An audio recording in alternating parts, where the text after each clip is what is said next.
This is Dynasty Mode, the unofficial EA Sports College Football Game podcast.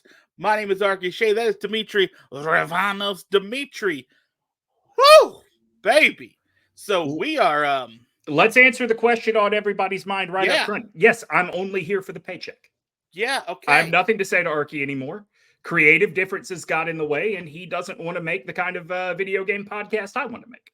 The bad thing is that the paycheck is actually post dated for after the day that the game comes out. So that's what you got. You gotta wait for it. You gotta wait for it. That is why I put the purchase of the deluxe edition on the credit card, because I knew I couldn't count on your money coming through. Son of a bitch. Okay, Yep. he got me. Son of a. Yep. Oh man. In all seriousness, life just got in the way. I'm so happy to be back doing this and talking about this with you. Well, let me say this. I've gotten a barrage, a handful of comments recently on our YouTube channel. People saying like, "Where you at?" Yep. So now, especially since the game dropped. Well, wait, it did? No, the idea for the game continued to drop. We were not shocked by this that it was going to happen, right? We stepped from the very beginning. Some people were skeptical. I believe it when I see it. Blah blah blah. Yep. I think some of those were one of those like, hey, let me downplay my expectations and then have my hopes lifted. But regardless, the trailer did come out, and Demetri, I just want to start by saying, I personally never thought, despite being a avid fan of certain video game series like Mario Brothers, Sure. I love BioShock, Red Dead Redemption. I never thought seeing a trailer for a sports game would make me actually tear up, and I did. I there was a lot of joy in my heart seeing that trailer, and it caught me off guard by how happy I was to see it. There were things they did in that trailer that were like, oh, it told you like real. I think Bud Elliott from CBS said that real college football sickos made the game. And there were things they did in the trailer you could tell. Like, we go from a shot of the Florida players rubbing the gator in the locker room to the Wyoming players rubbing the cowboy at Laramie. Yeah. We get a shot of Wyoming against App State. We get a shot. Like, here was the one that really shocked me. Like, in a good way, shocked me. We all knew that there were going to be different mechanics to the gameplay engine than there were 10 years ago. So they're going to show off some of the things that we know, like the option, right? I fully appreciate that Army is the team they show off running the option and not just, hey, let's put the Alabama helmet or let's put the Georgia helmet or the Michigan helmet in with this play. They did it. The right team got to show off the option. How many times did you watch the trailer? At this point, I am probably over, from the day it dropped to now, I'm probably over 20 at this point. Wow, we're talking like a week ago. So about a week and a half. Relax. Okay. Was it a week and a half? It was, right? I thought it was like last Friday, wasn't it? Last Thursday or Friday that they pushed the trailer off to? Regardless, it's still a lot of viewing because for me, I knew the game was coming, and I'm excited about it. I knew Dynasty Mode was going to be a feature. You can't not have the game, or you can't have the game and not have Dynasty Mode be a part of the thing. I knew certain things about this, but what I wanted to see was visually how it was living up to what my expectations might be, because we've been ramped up that this isn't on the Madden engine, although there is a new engine built that Madden will also be built upon. So technically that is true and a lie at the same time. But regardless, I wanted to see how the fluidity of the college football game could look with it. And seeing some of the trailer with, you got the Georgia guy doing sort of the full stop and letting a player run past him for a tackle. Like, seeing some of that stuff being featured in the trailer made me have, let's just say it, the tightest pants I've ever had. I'll be honest. I was so ready immediately to go to my PlayStation store and go ready and go ahead and pre-order it. There were things that the trailer did that were like, really good storytelling, right? Like Jalen Milroe gets sacked, and then you see Alabama breaking the huddle and walking back to the line of scrimmage. Mm-hmm. Like I said, really good storytelling to get you ramped up for the game. Kind of, there was a through line despite trying to show as many players and as many uniforms and as many different environments as they could. So the trailer was excellent. I do caution everybody. Remember, for the most part, trailers are not made out of gameplay footage. They are made out of like cut screen and replay footage in the case of this game. So, just keep that in mind and don't feel like you got screwed when you are actually playing the game. But the walkouts were excellent. The in stadium, I love that the in stadium elements of an intro or of a running out of the tunnel or a halftime are going to be there for everybody, because I always thought that, like, no matter how unique or pedestrian, it wasn't just, Colorado that deserved to have their tradition shown on the video game just because it involves a live buffalo, right? Or Wake Forest because it involves the motorcycle. So I like how individualized for each environment it is going to be. Yeah, and I could tell very, very, very clearly that there was a lot of effort, I think, put into like the pageantry of what college football is, which is what makes it stand out from Madden and from NFL football in general.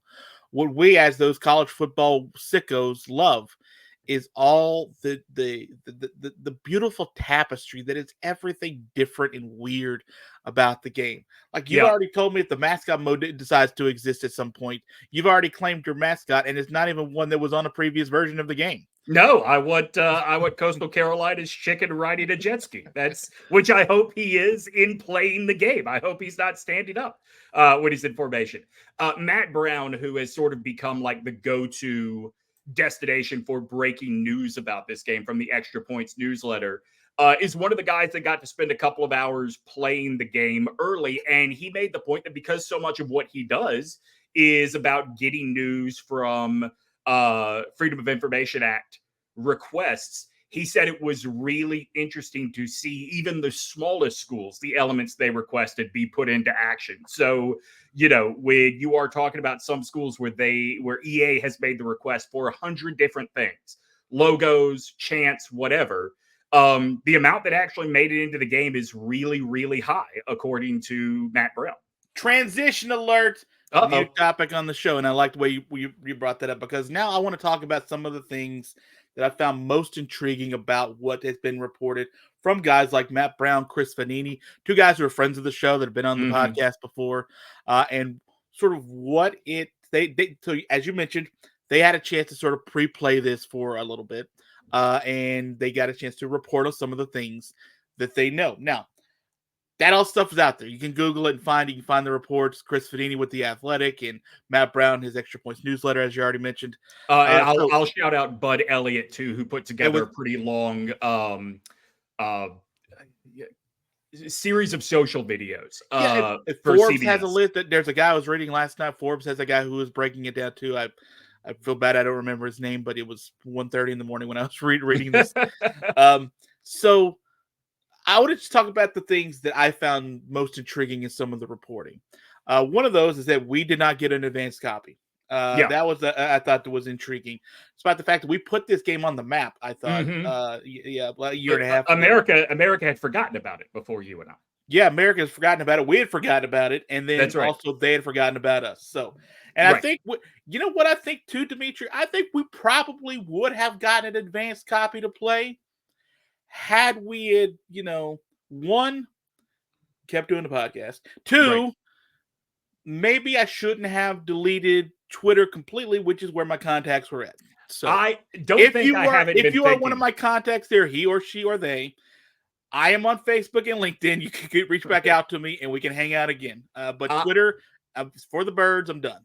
Yeah, don't think. Well, actually, now it's not for the bird anymore. You're right. It's for the X. Don't think that I have not spent the better part of this week thinking, if we kept this going, we would have been invited to that thing in Orlando. Yeah. You and Yeah. me playing the video game and then holding hands with Mickey Mouse balloons as we skip down Main Street. Can you imagine how much fun we would have had embargoing that information? Hey, can we stream this? No. Okay. Well, I know what you want for us for. Yeah. Okay. Well, where do you want to start with the gameplay? Because there are things that I am both excited about and concerned about. And one of those things is both. Okay. Well, then let me let you start then, since you did a clean getaway to that, because I've got a bunch of stuff here. Okay. Well, let me just start with the one that I both think sounds awesome. And it's also like my reaction was, man, some of us just want to relax and play this game. Okay. I don't want everything to have to be an effort. Matt Brown made the point in one of his Extra Points newsletters of just how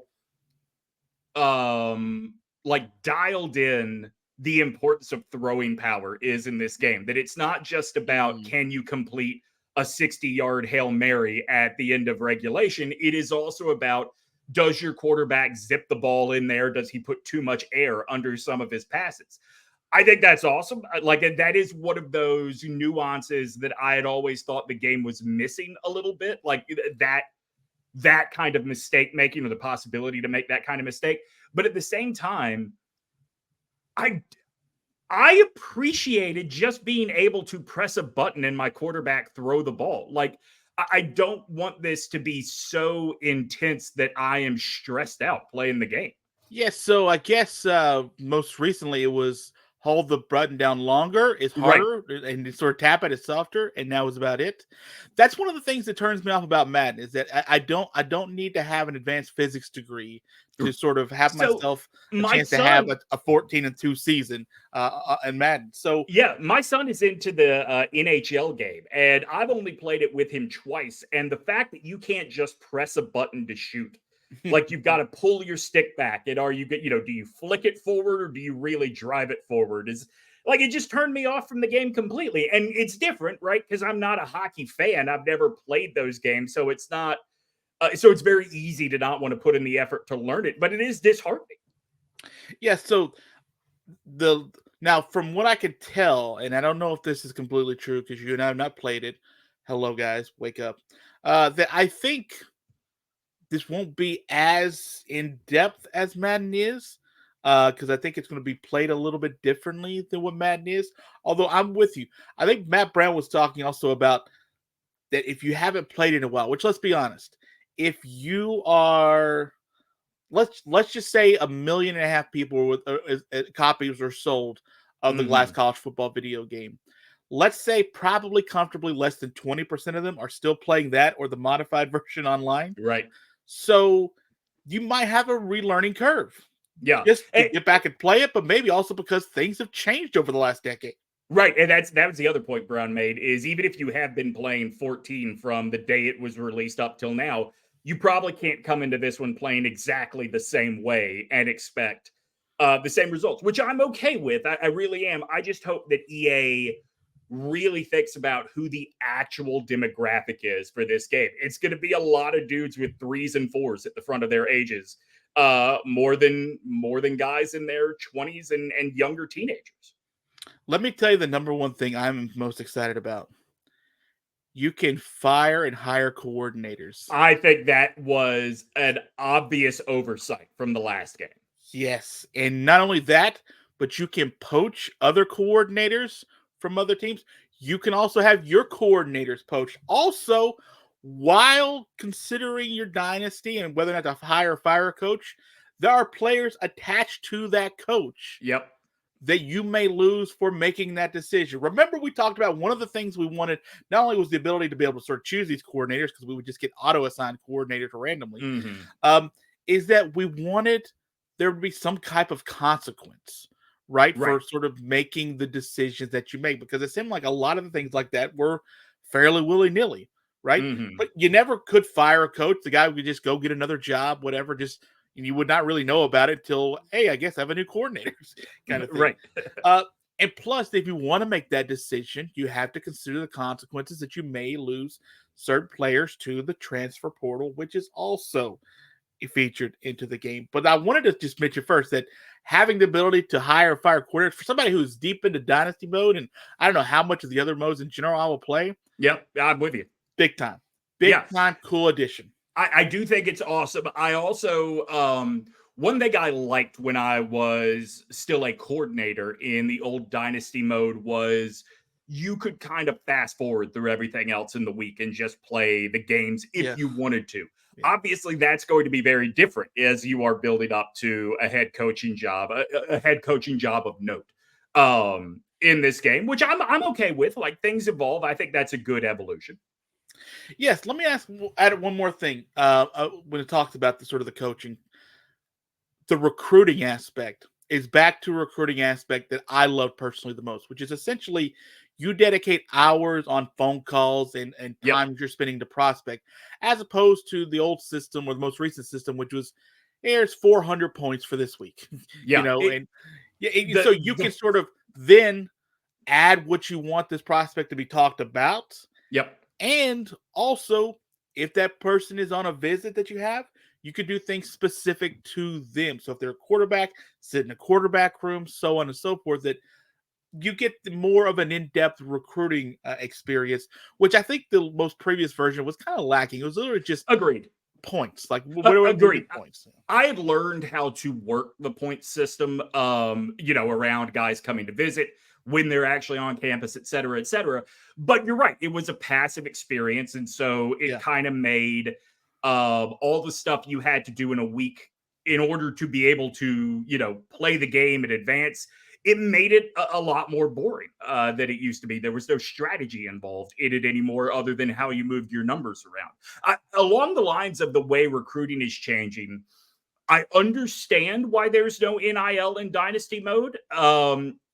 And I'm 50-50 about it. On the one hand, and I think this is what was at the impetus of that decision. It would have made the recruiting process so long that it probably would have been a turnoff to casual players. On the other hand, I think NIL was the biggest catalyst of some sort of story mode. So, which was a big improvement I was hoping for in Dynasty mode. And that tells me that's not going to happen.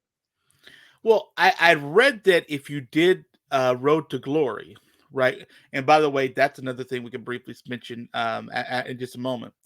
But if you did Road to Glory, that there are sort of like what they call, like what one of the writers called side quests. Yep. Which are kind of like besides the game itself and playing and practicing, is that you could do things to sort of go get your own quote unquote NIL situation carried out. But I don't know clearly to what degree, and nearly were these people who are able to play all that stuff in just a couple of hours or so. I think all of them were only allowed to actually play the game, right? They all just did the play. Were they? That's my understanding. Just the game, because I had there's reporting from recruiting as well as from so I'm not sure how many people got. By the way, if you only had a couple hours, is Road to Glory your go-to? No, that's a good point. I think that, just the way I have read these things is my interpretation is there were EA folks around to answer those questions, but I don't think anybody actually got to play those modes. I may have misinterpreted, but that's okay, because literally no one knows really at this point how deep this thing. Because really, we only know about the 4 modes, right? I mean, we only know about, and that's the other thing, right? Like even these 4 modes, every single review I have read has made the point to say this is not the finished product. Like they anticipate working on this thing straight up until whatever day it is they have to deliver it to the PlayStation and Xbox stores. Yeah. So what we know, which by the way is July 19th, which is when it officially comes out, you can pre-order to get like early access, which I'm going to ask you which part you got in a minute. Okay. So we got Dynasty mode, Road to Glory. Was it the Road to the College Football Playoff? Yep. And was it the what am I missing? The 4th one, which is, was it just Play Now? I don't think it was Play Now. I think it was just a different mode that they were talking about. Maybe it was Team Builder. Oh, yes. They talked about the way that they are bringing back the old Team Builder website, which I didn't like, but I get it for this generation of console. If you want to have that deep of an experience, you probably have to do it separate from the amount of memory taken up by the game. Road to Glory, real quick. I just wanted to mention the thing I found interesting is that they put an emphasis apparently on this game to where you want to do Road to Glory, that's great. But it's probably going to take you no more than 20 hours to do the whole thing from freshman to senior season. They put all their time, effort, and money into the other modes of the game in Dynasty, which I appreciate. Me too. But one of the things they did is take away like the high school season you had before. And apparently you kind of get to choose your star rating and sort of where you go, which is kind of lame. But like you can't have everything, I guess. And for me, I barely played Road to Glory or Road to the Heisman or something, Race for Heisman or something like that. Yeah, I mean, in fact, whenever I would play, I would give up after the high school season because I just didn't find all the stuff you had to do in the college part very fun. Yeah, no, to be fair, there's a lot of practice. A lot of practice. I was with Jacksonville State my most recent time at it in the mud, and I don't know if I ever didn't practice in the rain. Like it was pouring down rain every time I practiced, and I don't understand why. Well, I mean, that seems about right for late summer, early fall Alabama. Or in the middle of the season, like in early November, just constant rain. October, rain. December, rain. Yeah. Home field advantage apparently is a big deal in the game. And by big deal, I mean you have certain music accoutrement that's in the game. Like, for example, they showed that like the Mo Bamba song, if you go back, you remember the 2019 Michigan-Penn State game at Happy Valley when Michigan came out to start the game, and they had to delay a game because Mo Bamba was playing so loud, the crowd was so loud that they couldn't hear themselves, and so it was a really like cool moment to sort of watch on ABC that game. That music made it into the game. Sandstorm, I know, made it into the game. Sandstorm made it into the game. The only drawback to that I found, because apparently it was too expensive to license, I'm guessing, no Enter Sandman for Virginia. And for me, if you're Virginia Tech, about the only reason to play is Virginia Tech. Really, I mean, like, especially in a world where we have home intros. Yes, exactly. Like that's a huge deal. To me, like if I would take Virginia Tech on a Dynasty for a while if I knew every day I could have Enter Sandman and everybody's jumping up and down at Lane Stadium. If I could have that, that's a cool atmosphere. And apparently, there's a song that sounds similar-ish, but like, I was about to say I can't wait for the sound alike. Exactly, it's going to be like some knockoff, like WWE produced version. Like you can't quite license the music, but we'll give you something that sounds a little upbeat like it. It'll just be called Hard Rock One. That's right. That's right. So here comes Mr. Sleepy. That's right. Zombie Nation made it into the game. Tsunami made it. Neck made it into the game. Cannot wait to play LSU as or against LSU and hear Neck in the background. To me, that is why this game had to be completely different.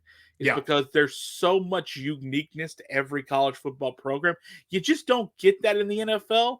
And so it's so much cooler for this game to actually be able to pay for the licensing of, or to be able to incorporate one way or the other these little accoutrements, because Next new, like this, some of this stuff is really brand new for a lot of these programs. Not only is some of this stuff new, we are in the post every day should be Saturday era of college football fandom. The post like celebrating every culture's individual weirdness era of college football, where, you know, when those sort of sites came out, I think Every Day Should Be Saturday was like 07 or 08. I think it is fair to say that the game was in a little bit of cruise control at that point. Whereas now, you know, with a hard relaunch, you kind of have to give me, you know, the Iowa Kinnick wave. You have to give me some version. I can't wait for the sound alike of Jump Around either. You have to give me. I wanted to mention Jump Around is one of those that didn't make it in, which is like, which, by the way, good. That's the dumbest tradition. Can I just say this? I'm not as hurt by that because, like, it's not the pregame, it's not the beginning. Right. Like, it's between the third and the fourth quarter. Like, I'm gonna survive. Yeah. Also, dumb. Fuck that tradition. Yeah. Hey guys, we jump now. Yeah. White Irish rappers. That's what everybody wants to hear.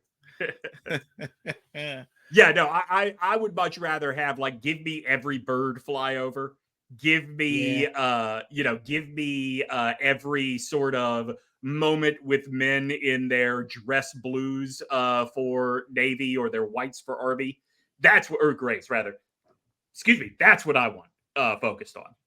Yeah, and I from what I could tell, again, I'm still reserving judgment because I obviously want to see the game itself. But I'm proud to see that some of this stuff is incorporated. I think it was Chris Vanini, who writes for the Athletic, who said I think it was him who wrote it. This plays it's like a love letter to college football fans. Yeah, which I want to be wooed. I want you to recognize that I'm different. I don't play Madden. I don't play it. I have no interest in Madden. I play it with my son and get no satisfaction out of it. Right. It's a loveless relationship that is. Exactly. It's like just together for the kids at this point. Right. I'm here, but am I here? Right. Right. So, no, I mean, like if you tell me that Hawaii comes out on the field and does the haka, this is the greatest entry in this series ever. Yeah. 2 commentary teams. Yep. Now, there's a good and a bad. One, I'm glad that there's 2 teams. Chris Fowler and Kirk Herbstreit of the A team, and the B team is I screenshot it. David Pollock, Jesse Palmer, Reese Davis. I don't know if I just now read that. Jesse Palmer, Reese Davis. They're the old Thursday night team, right? Yeah, they are an old Thursday night team. Yeah. I don't really love that. I love the 2 teams. I wish, because what we're finding out is that there's not the old ESPN score bug graphics, and they're not. So some people were just going to get used to that, which I'm cool with. Which means they didn't really affiliate themselves with this game directly, only with ESPN. So bring in Gus Johnson. Yeah, like what? Why allow another? Here's where I think it got hairy. I would Joe Platt Gus would be fine. No, be a good second team.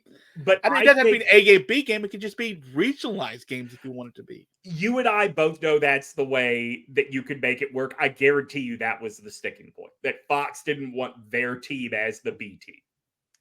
Well, it'd be a different team. You don't have to be like. Let's just say okay, you're the Big Ten teams. Yeah. Right? Clearly you only show the Big Ten and do their games in the Big 12 conference. So be the Big 10, Big 12 conference and, let Chris Fowler and Kirk Herbstreit. And I don't even. I say this with all seriousness. I wish there was a third team specifically for when you're in the G5. I'm cool with that, yeah. I want this. I want the experience of playing on the CW. This is no disrespect to him at all. I love him. He's a great broadcaster. But I want West Durham in the game.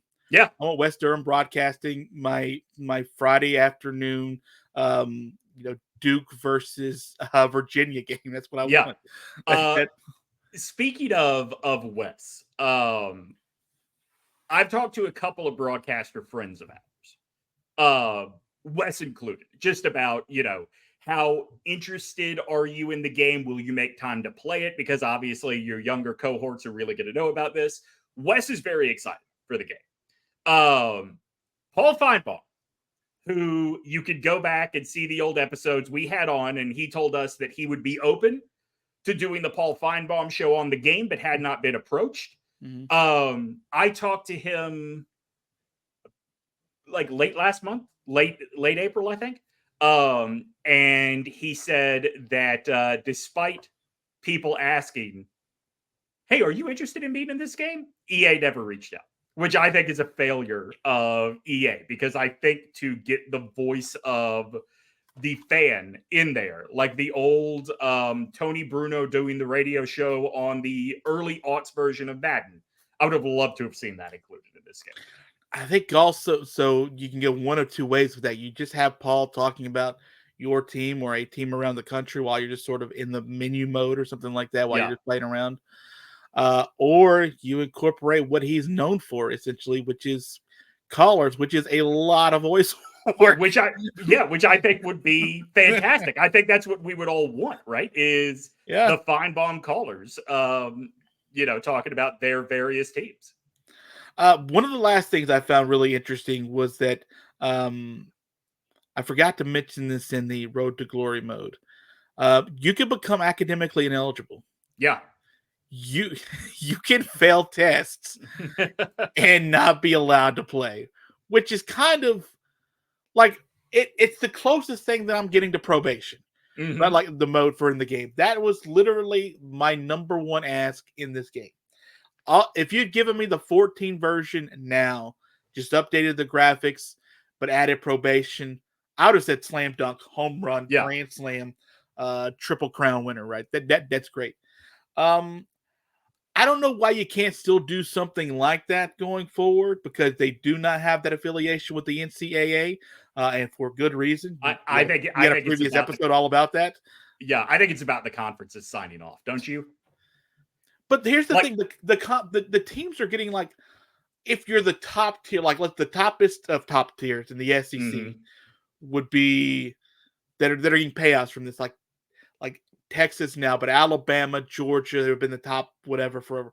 They're getting like $100,000 for the game. Like it's not that much for them to just sort of be like, just do whatever. Like, you're not literally putting us on probation because the game, but it's one of those things where, like, you can lose a bunch of games. You can be the head coach of Alabama and go 1-12. Yeah, I don't know how you get an extra game. I guess that's the Hawaii year, but. Yeah, I think it is about the universities recognizing their power in the sense that for people like you and me, right, the lowest level of payout, like and there aren't a lot of Power 5 teams in this group, but it's, like what Appalachian State is getting and what Hawaii is getting. That New Mexico, think about teams that are that low in the college football pecking order.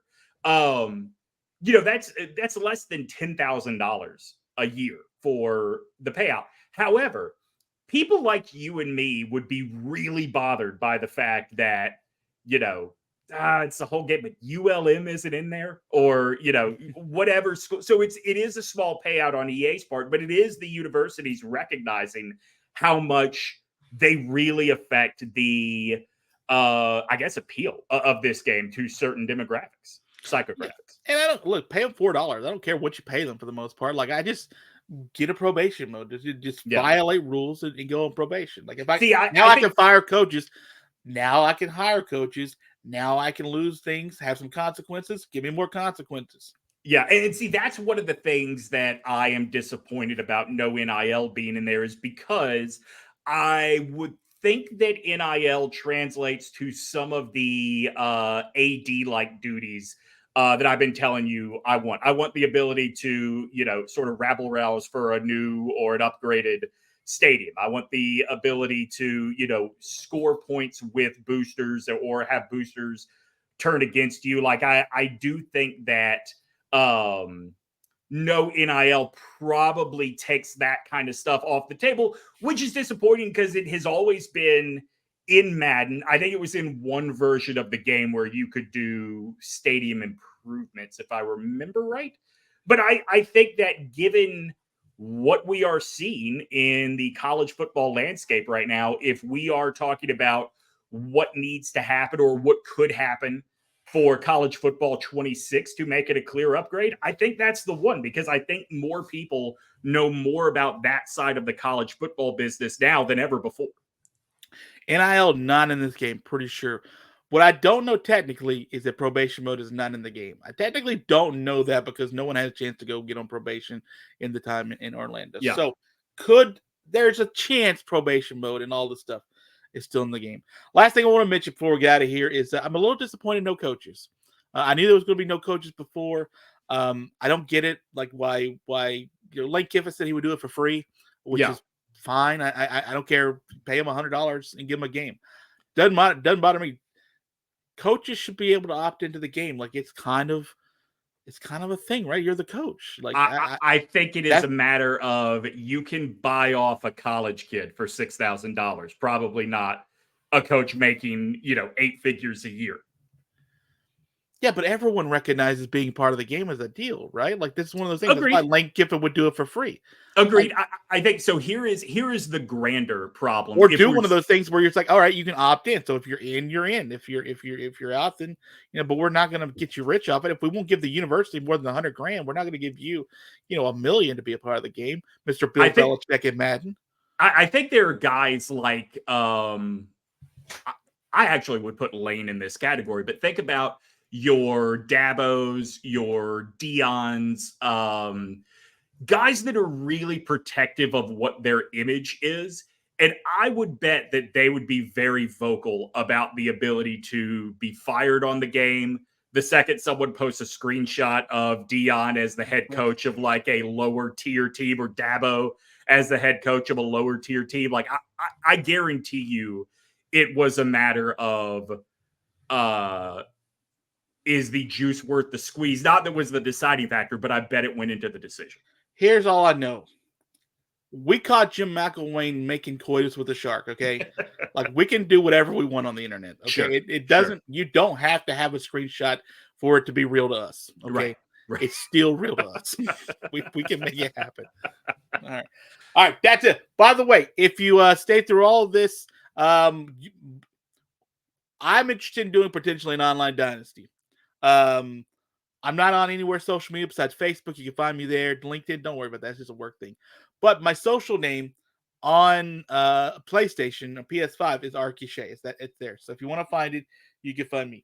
Demetri will find you if he needs you. That's what. That's right. I have to do it in online dynasty. One last thing that I wanted to bring up. Oh shit! And now I've just forgotten about it.